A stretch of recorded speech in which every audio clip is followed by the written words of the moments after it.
What's up, guys? Welcome back to Check the Kick podcast. I'm your host, Devin. Find this on Sherdog.com and all the other Sherdog platforms, whether you're listening to it via audio or video on YouTube. Pretty big weekend of fights we're coming off of. Crawford, Spence, Dustin Poirier versus Justin Gaethje, BMF. That was crazy. Co-main event, not the best. But man, Derrick Lewis is back. Crazy week of fights. Earlier in the week, last week, we had Iowa Inoue finishing Stephen Fulton, moving up in weight class again. So this week is just crazy. The whole month of July was a crazy good month for combat sports, even though we had a Holly Holm main event. It ended fun. Starting off, we're not going to talk about the BMF title fight. We're going to talk about Bud Crawford TKO stoppage over Errol Spence in the 9th round. Great fight. Incredible performance by Bud Crawford. The dude's an animal. He made Errol Spence look like a mandatory title challenger. This fight was incredible. He walked out with Eminem, so he broke the Eminem curse. And he just did everything right. The first round, everybody, I looked at the judges' scorecards prior to this, and I believe one judge scored the 3rd round for Errol Spence as well. But everyone unanimously scored the 1st round for Spence. Spence came out, put a lot of volume on Bud, and just something that he did well in this fight was his defensive shell was so good. Errol Spence punched the body a lot in this fight, but Bud was able to block a lot of punches, just kind of tucking his shoulders down.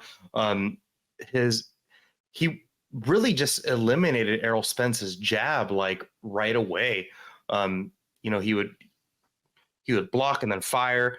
His power, he doesn't really ever throw a power jab like that, but his power jab, Crawford's power jab, looked great. In the 2nd round, after Crawford had kind of, sat back and made his reads, he was able to fire a 2, so across down the pipe, right behind kind of a naked body jab that Spence threw.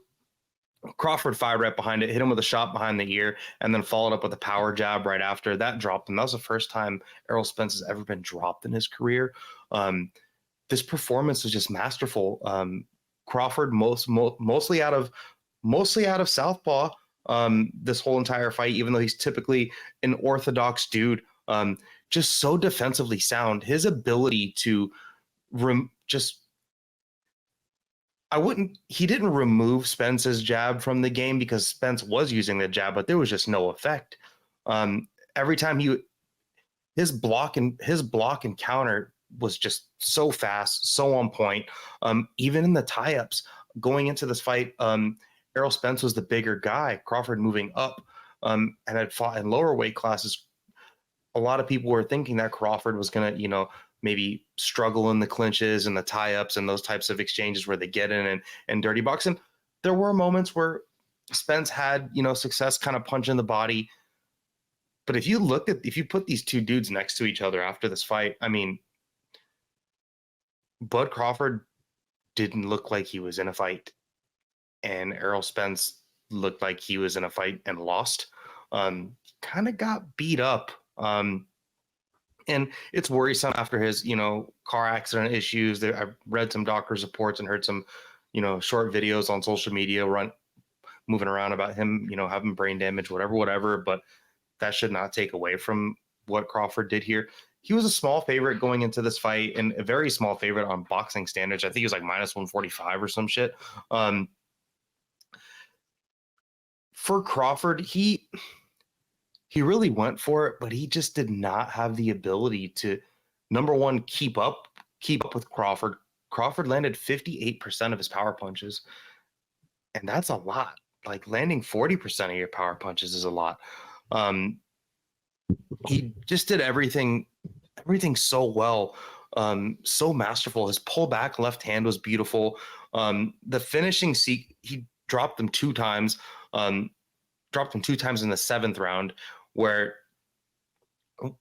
one moment he kind of, did a pullback hook and dropped him with that. And that kind of almost sent him out of the ring. And before that, the first time he dropped him was with like a beautiful counter uppercut. His vision, his ability to make reads, his high guard. He blocked so many punches. Spence was really trying to go to the body in those situations, but he's able to drop the guard and tuck his elbow and block a lot of those body punches. His vision, my gosh. I think the best shot of the fight for Spence was in the 5th round, where he threw a big overhand left and kind of caught Crawford in the back, maybe this part of his head behind the ear kind of, and Crawford just ate that shit. Like, it didn't even phase him, didn't bother him. Just what a masterful performance by Crawford.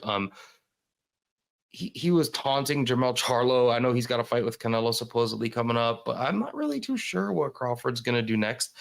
There's been talks of him, maybe not being the best media guy. I think he did fine all week.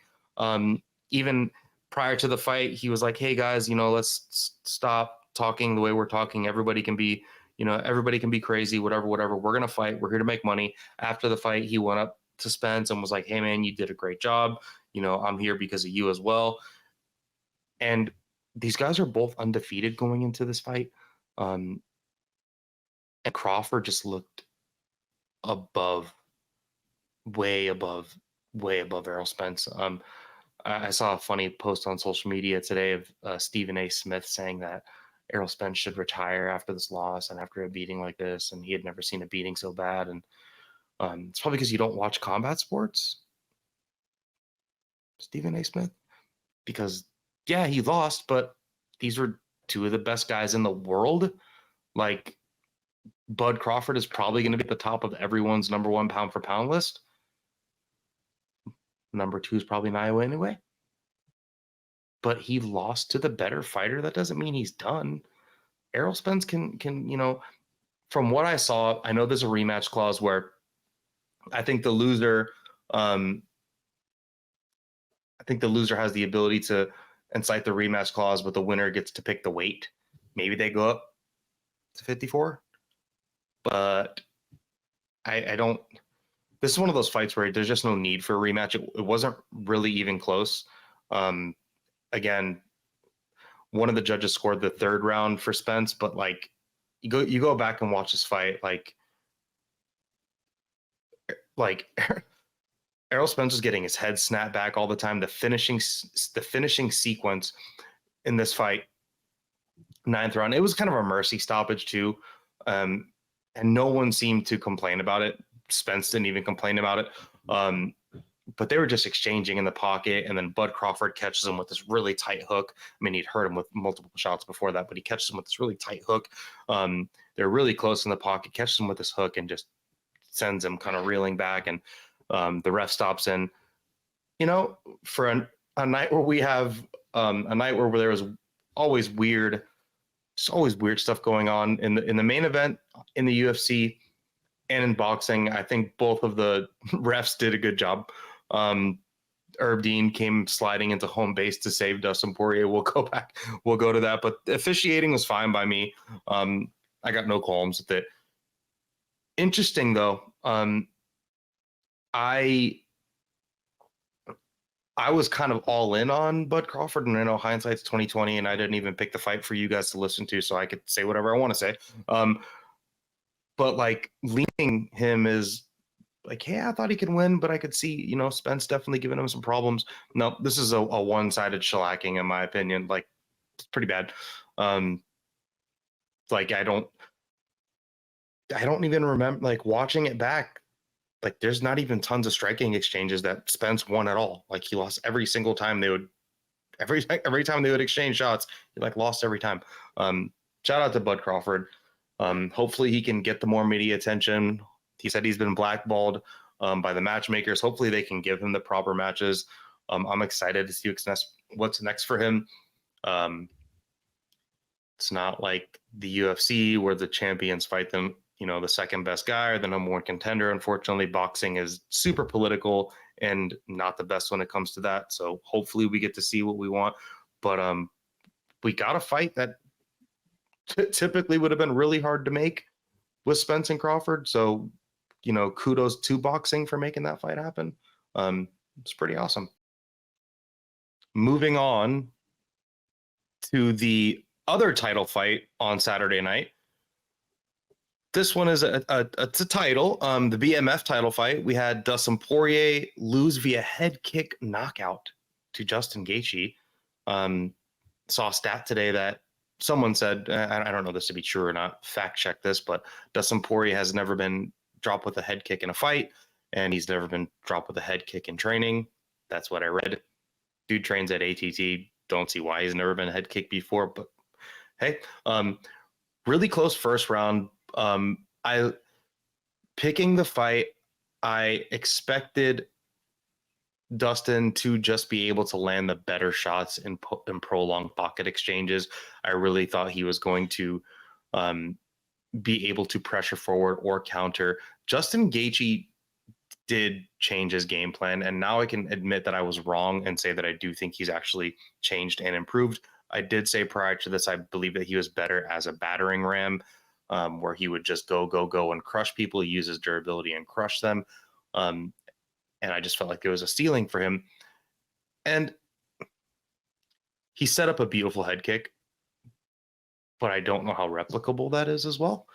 Say those dudes fight 10 times. I think that 9 out of those 10 times, it looks like the first round where they both have success and maybe one lands the better shots. Dustin Poirier just did what he always did. He checked some leg kicks. He was firing back with the leg kicks, but I really like what Justin Gaethje did, even though I actually scored the first round for Poirier. I thought it was very, very close, but Poirier hurt his eye, and every shot that Justin Gaethje, got hit with seemed to bother him a little bit more. And I think that's where we look for damage. But Gaethje's game plan was to stay on the outside, let Dustin Poirier come to him, try to counterpunch him, which he had some success doing, but do not get in prolonged pocket exchanges. You didn't see Justin Gaethje throw anything more than 1, 2, and 3 punch combinations at most. Maybe throw a 1, 2 and land with a leg kick and then get out of there. So that was smart. Stick and move. Use your footwork. Plant your feet, land your shots, and just get the F out of there before someone like Dustin Poirier has the ability to counter you. Dustin Poirier did land some good counter shots.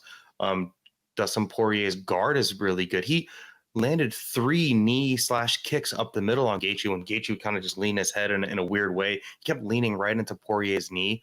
And then Poirier was straight down the middle that busted up Gaethje's eye. And it's funny because in the post-fight presser, like, Gaethje looks more lumped up.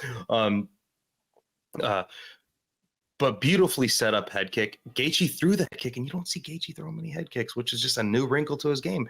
Gaethje was landed one head kick. It was blocked by Poirier because Poirier is just usually typically very defensively responsible. But just in the second round, he threw the right hand and hid the kick right behind it, and it just kind of wrapped around Poirier, even though Poirier's guard was up a little bit. Justin Gaethje is just such an explosive athlete, such a powerful dude. Dropped them, had him on his back like a starfish, and poor Dustin Poirier, because everyone likes Dustin Poirier. My fiance is like her favorite fighter, I think, is Dustin Poirier. She literally cried. And yeah, it's tough to see, but at the same time, like, if you're a Dustin Poirier fan, like, I don't know how many people are Dustin Poirier fans and not Justin Gaethje fans. So, yeah. And Dustin said in the post-fight, hey, this isn't a funeral. I've already won in life, if you know where I've come from, which that's just Dustin Poirier. The dude's super respectful. Justin Gaethje said, I would do a third fight with him. He awarded me with the rematch, so I would, do the same for him. I wouldn't hold that from him. Both of these guys are, Conor McGregor, take a note, dude. Like, I wish every MMA fighter was like Justin Gaethje and Dustin Poirier. Dudes that are willing to put it all on the line. Dudes that will go out on their shield. Dudes that don't make excuses. And dudes that are just super respectable. Like, they're such respectable guys. They had so much respect before the fight, so much respect after the fight.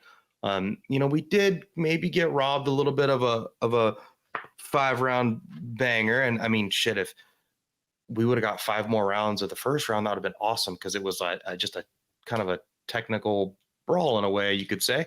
But great on Justin Gaethje. He made the read through the kick, knocked him out.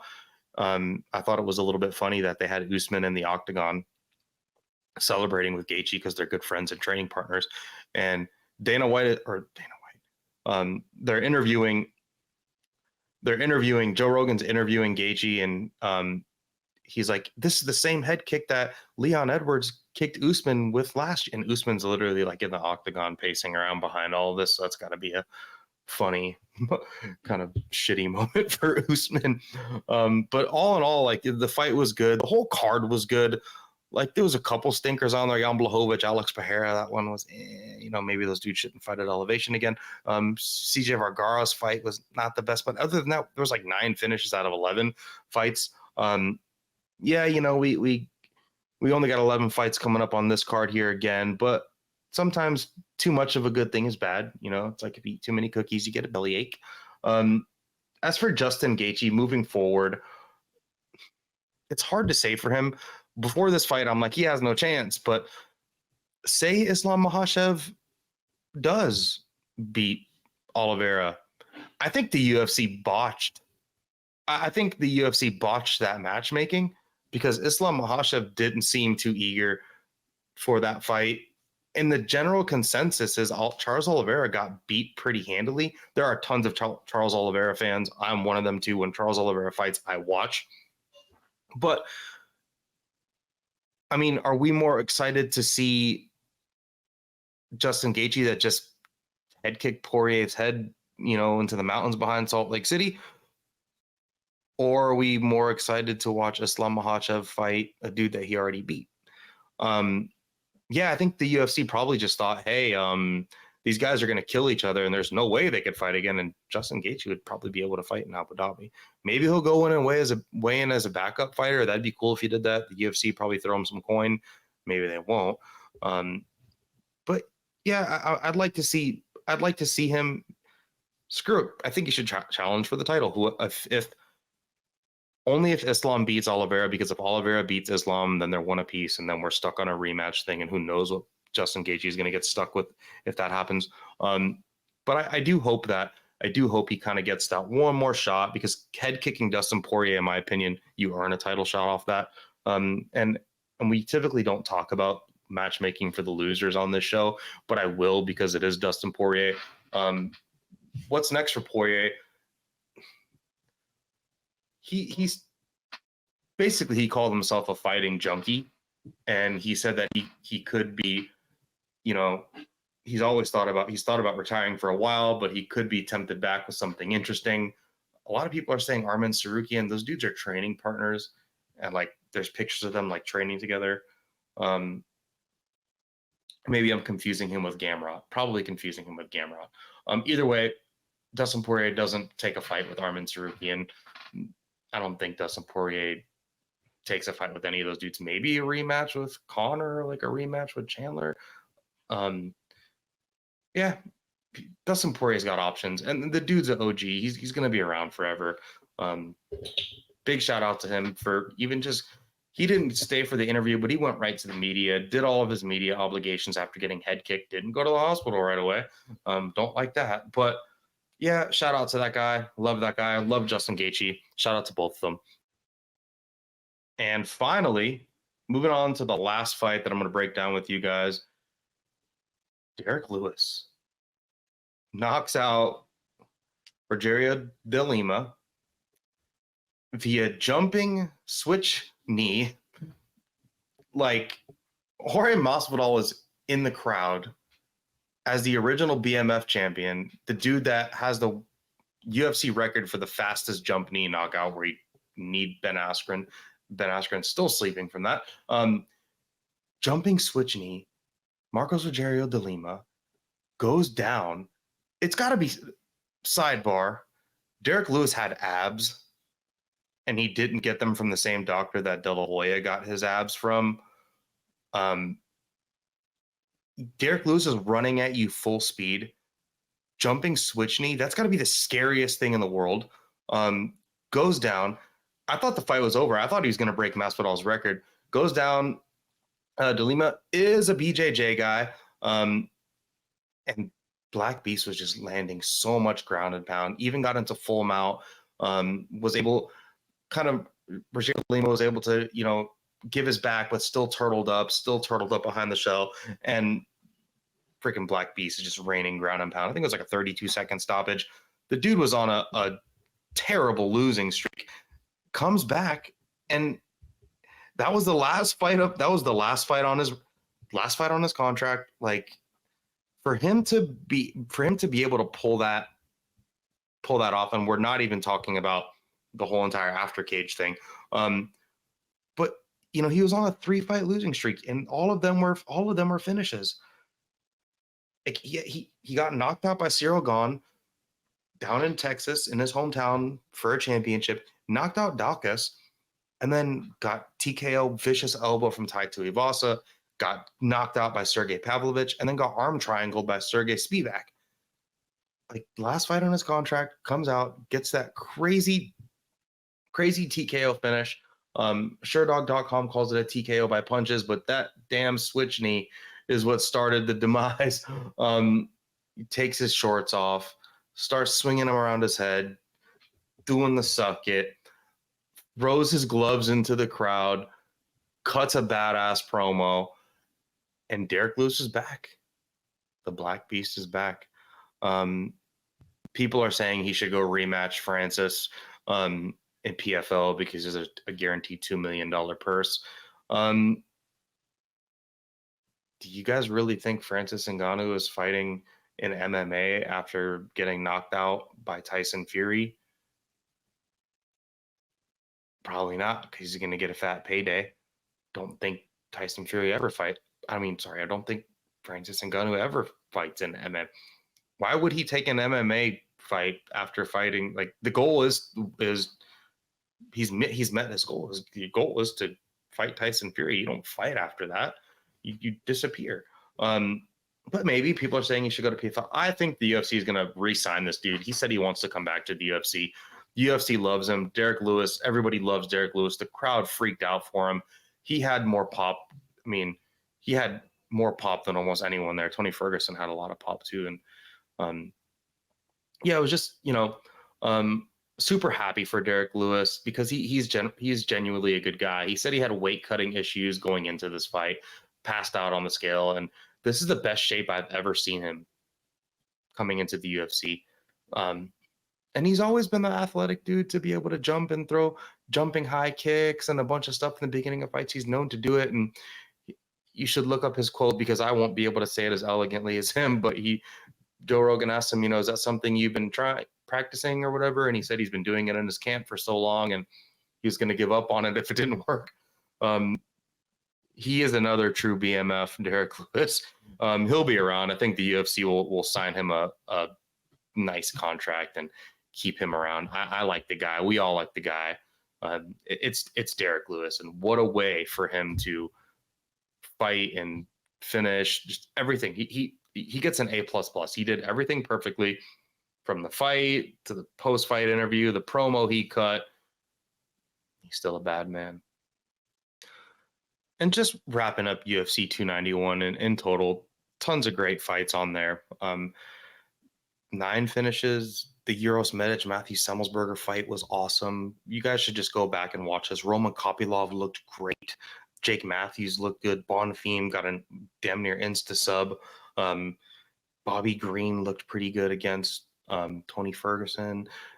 Kevin Holland looked great against Chiesa. I was dead wrong with that. Chiesa did not show up. Just all around a great fight card. If you haven't seen them all from front to beginning, just go watch them. You can skip the CJ Vergara fight, but everything else was great. UFC 291 was awesome. Moving on to the second segment of the show, what's hot? I do want to talk about some more UFC 291 stuff. Mainly the Wonder Boy Michel Pereira weight miss debacle. And there was an interview with Ariel Helwani today where he stated that he still hasn't been paid for making weight, didn't get his show money. He said Dana White's on vacation, his management's talking to them, and he's trying to figure out what's going on. We're all trying to figure out what's going on, apparently, because this is like the first I've heard of fighters that make the weight that don't get the money. It could be they're trying to rebook him ASAP. He did his part. He made his weight. Michel Pereira came in 3 pounds overweight. He was ranked number 13th in the division. Wonder Boy was ranked number 7. This is a big opportunity for Michel Pereira to, just fly up into the rankings. He's 29 years old. This was his biggest opportunity. Wonder Boy's 40. Like, this isn't, he was taking all the risks here, and I commend him for doing what he did. He posted about it. You can go look it up, find his tweet or his Instagram page or whatever. And I agree with everything he posted besides the fact of him being a title challenger again. But, you have to have that mentality as a fighter. We all know that Stephen Thompson's probably not going to fight for a title, but man, I don't know. MMA is crazy, but I respect and commend what he did. He took a stand against fighters. He said he's been in the situation before. Look at the Darren Till issue where he went overseas, fought Darren Till. Darren Till missed weight, and he kind of got robbed. And he didn't want to do that again. This kid had all the advantages. And, I was thinking, well, yeah, I'm sure he'd take 30% of his purse, but like, what does 30% of Michel's purse look like? Like, is it worth the risk? Stephen Thompson probably doesn't even need to fight. The dude runs a karate academy. He's got a lot going for him. The dude's got money. Like, I don't know if he, does he even really need to be really, really need to be taking these fights? Does he need to be taking these risks? Probably not. And this is Michel Pereira botched this. He didn't even go back and try to cut more weight. Tried once and they stopped him. I don't know if it was the Utah Athletic Commission that, pulled the plug on that, but either way, I'll say it again. I just commend the stance that Wonder Boy's taken. And this goes out to all the fighters. Don't sign contracts if you don't sign the check your ass can't cash. You show up, you got a big opportunity. You need to make weight. And Wonder Boy has said since that, if you sign to fight me, you need to make weight. And that's just standard. He suffered. He's freaking 40. And Michel Pereira has way more pro fights than Wonder Boy, as crazy as that sounds. And for him being only 29, not more probably fights in general, but pro MMA bouts. Michel Pereira's been making weight. He's been cutting weight. He has fought all over the globe and had tons of weird weight class fights, but still we thought the dude was a professional. Coming in 3 pounds over the 1 pound allowance is not professional in your biggest opportunity of your career. So shame on him. He's going to have to probably now fight someone outside of the rankings or, another fringe dude. He might be the one fighting Jack Della Maddalena. People are saying Wonder Boy should. Wonder Boy should fight the winner of Jeff Neal and Ian Gary, in my opinion. Not take another risk because he took a risk and got burnt. Hopefully the UFC is not going to withhold his money and punish him, because these negotiations, the weight miss happened Friday morning and we didn't find out. Typically they tell you right away, fight's off or fight is still going on. So-and-so is forfeiting 20 or 30, depending on the weight miss in the athletic commission, X amount of their purse, whatever, fight's going on. CJ Vergara's opponent missed weight as well, and he, took whatever percentage of the fight purse he received, and the fight happened, and he won. That doesn't always happen, and I just understand what Stephen Wonderboy did, and being 7th in the world, he's 2 or 3 fights away from a title fight. So maybe I'm wrong about the title aspiration thing. Could be dead wrong, but good on him. Happy he took a stand. Hopefully he gets his cash flow. Don't see why the UFC wouldn't do it, because the guy's a company, man. He's done everything right. Never, he's the nicest mother effer. We've had the BMF, we got the NMF. He's a great dude. Don't screw him over, UFC. All right, guys, moving on to the next segment of the show. called In with the New. We're going to take a look into the future at UFC Nashville. 3 fights I'm going to break down for you guys. We're going to start down on the prelims, though, with the flyweight division, because I'll always show flyweights love. We got Jake Hadley versus Cody Durden. Hadley's a small favorite, minus 170, while you got Durden coming back at plus 145. This is a cool fight. There's some heat behind these two dudes. They've been talking some shit online. I appreciate that because it makes me interested and makes me talk about it to you guys. And both of these guys are good fighters. Durden is a kind of unassuming, pretty big flyweight.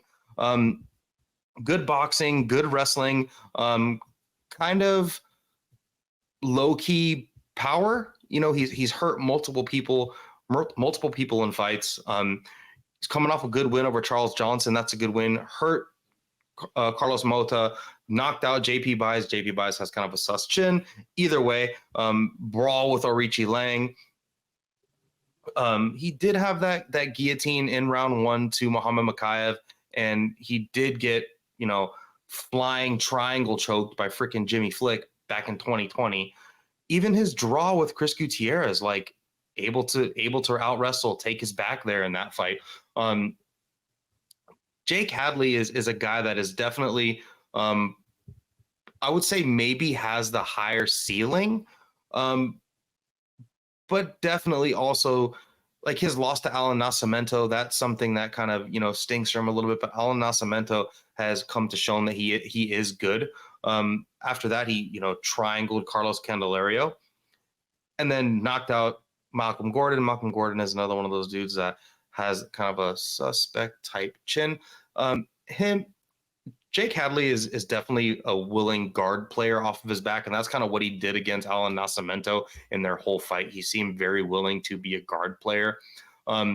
He is a BJJ guy. He does have good power. He does like to strike. He will move forward. Jake Hadley's a very confident fighter, but so is Cody Durden. This fight should probably just be a pick'em fight. Durden is definitely the more experienced guy in the UFC. However, Jake Hadley is not, you know, a spring chicken if it comes to UFC, because both of these guys got, you know, at least 3 fights here. Looking at Cody Durden and those crazy submit, like he lost to Muhammad Makayev, round 1 guillotine, and who knows what that fight would have looked like if it would have gone on. And then the Jimmy Flick flying triangle, like that, just like that doesn't happen again.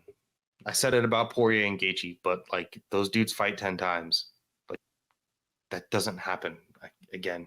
Like that's just a 1 in a million thing. Way I see this fight going is I think Durden is going to be the bigger guy. Both of them will be willing to box. Durden's going to have the longer reach. And I think Hadley may have some success on the feet, but I think Durden is just going to maybe out chain wrestle him. Durden's a pretty big dude for flyweight. He's pretty strong. He's a good grappler, doesn't really gas. And Jake Hadley is just like a willing BJJ player off of his back. And him being a BJJ player, he could catch Durden in one of those crazy flash subs. But as Durden as the underdog at plus 145, like I kind of like that for him. I think that's a good line. I could see him, you know, getting continuous takedowns and just making Jake Hadley work, even if he's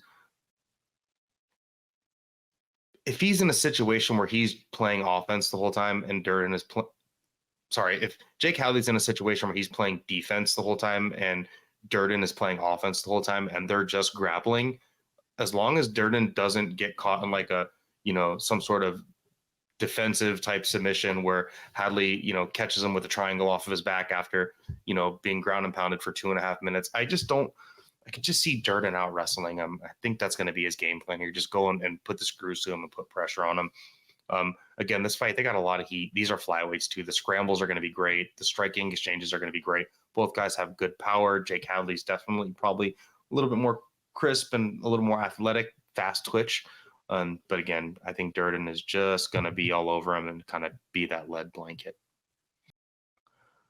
All right, moving on to the next fight. We've got a women's fight, WMMA. I'm here to talk about it because it matters. Jessica Andrade facing Tatiana Suarez. This is another good fight. And we got Suarez that was on a very, very, very long, just inactive spree, a lot of neck injuries. Girl's had cancer. She's faced so many adversities physically throughout her career. High level chick. This fight is at straw weight. I know Tatiana Suarez made her comeback fight up at women's 125, up at flyweight against Montana De La Rosa. And she looked okay. Don't think she looked great there, to be honest with you. But she looked fine. And Andrade is poor Andrade has been having a tough time lately. And she's moving weight classes. Got knocked out by Yan Xiaonan like bad in her last fight. Prior to that, she took a short notice fight against Erin Blanchfield up at 125 and just got completely out wrestled and out grappled by Blanchfield. Also got out jabbed and outstruck by Blanchfield just because Andrade walks into everything on a straight line, and Blanchfield just ate her up with straight punches. But before that, like she beat the shit out of Lauren Murphy, beat the brakes off of Lauren Murphy. The Amanda Lemos fight with that standing arm triangle choke was really cool. But I think that people are a little bit misled the way that fight happened. You guys should go watch that fight back. And Lemos had a lot more success on the feet than anyone seems to remember. She's Andrade has fought everybody. You could go down her whole record.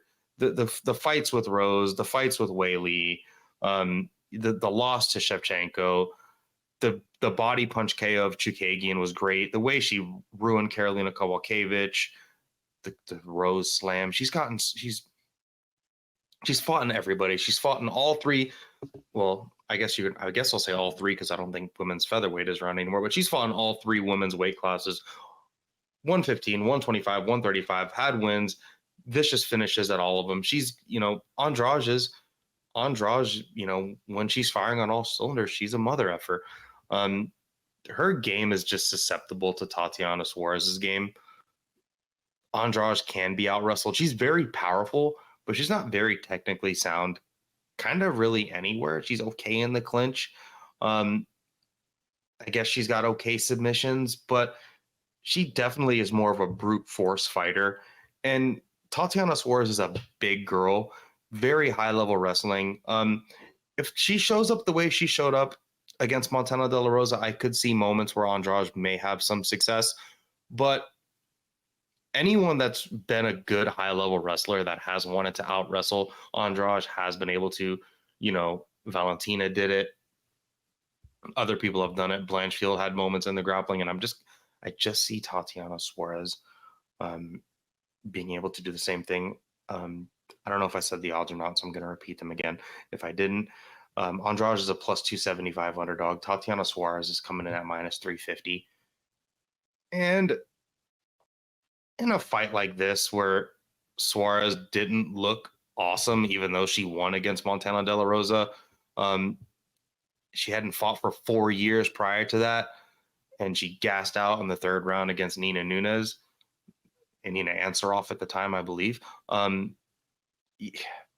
She has wins over I'm surprised that she went back down to 115 because she finished Alexa Grasso. Yeah, it was back in 2018, but she rear naked choked her. Tatiana Suarez is a good grappler, but she's also a good finisher.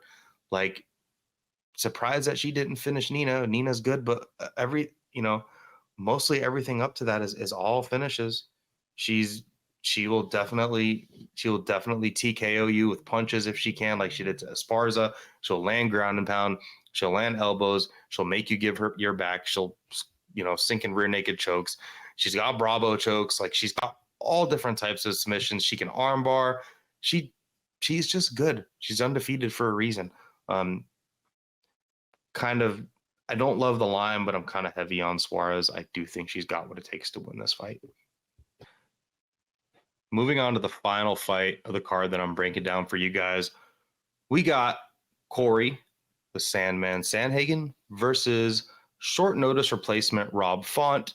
Rob Font is a very credible short notice replacement. You know, this was supposed to be Umar Nurmagomedov versus Cory Sandhagen, which would, I mean, that's a, I think I'm allowed one F-bomb, but that's a fucking fight. Umar had to pull out, I believe it was a shoulder issue, which is not good for him because this was his opportunity to really jump up in the rankings. And I don't see many other guys being as crazy as Cory Sandhagen to take a fight against Umar. Either way, Sandhagen's a minus 310 favorite. Font comes back at plus 260. And shout out to Rob Font for taking this fight. You go look at Rob Font's record, and the dude, yeah, he like his last, including this fight, his last 4 fights are going to be the beating he took against Jose Aldo, when Jose Aldo, like, that was like the last good Jose Aldo we ever saw. The absolute drubbing from Marlon Vera. Mind you, both of these fights went to decision, and they could have been stopped like multiple times. And then Adrian Yanez, a super high level contender, great boxing, a guy that had been finishing everybody, hurting everybody, a guy that wanted to go out there and replicate what Aldo and Vera did. And he stopped Adrian Yanez, knocked him out in the first round, and looked good and looked composed and crushed him with counter shots in the pocket and sent Adrian Yanez flying. Adrian Yanez does have a fight coming up against Jonathan Martinez, which should be interesting. Back to Rob Font. Rob Font is a guy that he can take damage. He will keep coming. He looked like he was wearing a Halloween mask against Marlon Vera. Brutalized, dropped by so many shots, and still coming back. He's got good boxing. You know, he's Boston strong. The dude's tough as shit. He's got good power, a great jab. He's got one of the best jabs in MMA. He fights behind his jab so well. He has issues where he will get into these prolonged exchanges, and he can be hit with stuff. He can be hit with stuff by guys that can do things that are, you know, a little bit outside of the norm, like hook kicks and stuff that Vera was hitting him with. But Cheeto is just a powerhouse dude. If you look at the stats on that fight, Rob Font will throw a lot of volume. He outlanded Cheeto like 2-1 in that fight, volume-wise, but every time he got touched, he got hurt because Cheeto's a freaking animal. He's been around forever too. He can wrestle if he needs to. He can bite down and go to war if he needs to. Rob Font's best attribute is his boxing in the pocket. Moving on to Cory Sandhagen. This is like, man, I hate to say it, but like, this is like the worst fight in the division for Rob Font. Only because Cory Sandhagen can kind of just do everything that Font does, but better. Only thing that Font probably has on him is just the power edge, I would say, and maybe the reach edge. Font is a guy that's kind of a long, wiry with big hands, just a big, like a clubbing, like, you know, those dudes that got long arms, big hands, and they just hit hard. That's kind of what Font's body type is like. But Sandhagen is just, he's technical, but he's so gifted at the same time. His ability to manage distance, his jab, his kicks, he's even been, you know, adding takedowns and grappling into his game. Sandhagen is just so good. The split decision from Marlon Vera was, I mean, I love Cheeto, and whoever gave Cheeto that fight, shame on you if you're a judge. That doctor stoppage against Song Yadong, look how good Song Yadong's been looking. And he lost the unanimous decision against Petr Yan, and then he lost the split decision to TJ. I did score the Petr Yan fight for Petr Yan, but Cory Sandhagen did not lose to Dillashaw. Prior to that flying knee he knocked out Frankie Edgar with, like, chef's kiss, beautiful timing. The Marlon Moraes was kind of sad, that spinning wheel kick, one of the many losses, but he's been able to. The dude armbarred Mario Bautista. Look where Bautista's at in his career right now. Like, both of these dudes have fought everybody, you know, John Lineker, Rafael Assunção, the loss to Aljamain Sterling. That just shows you how good Sterling really is. But he's he's just made so many like forward progressions with his career, with his style, and he can just do everything. His ability to just manage range, his straight punches, his shot selection, his vision is so well. His jab is just great. Everything he does is so good. I could see him. The thing with Sandhagen is he can do all those like weird unorthodox things that Marlon Vera can do too. I don't think he's as dexterous and as powerful of a kicker or a puncher as Vera, but he can land all those weird things on Font. I do see Font having the ability to maybe jab with him and make exchanges dirty and maybe clip him up in the pocket if he can make it look like the Adrian Yanez fight. But Yanez went out there and wanted to. I think Yanez went out there and wanted to lean on the damage that Font had taken in his 2 previous fights and maybe just, and we love Adrian Yanez here, but I think maybe he just underestimated Font and he thought he could go out there and really just bite down and hurt him and get him out of there based off of his last 2 performances. But that was a level up moment for Font, for sure. I just see Sandhagen being the guy with the better footwork. He could employ a game plan kind of similar to Gaethje and Poirier, where he just stays on the outside. His jab, his range finding tool, just pop him with a jab, maybe hit him with a hook or a cross, and then just get out there and circle again, and then bait Font to come in and maybe hit him with a jump knee. Cory Sandhagen will throw that jump knee. I think he can, maybe Font can get some takedowns on him, but Sandhagen is a good scrambler. It's just one of those everything you can do, I can do better type things when it comes to Sandhagen. I'm on Sandhagen here. I think he's going to go out there and just jab him up and outpace him.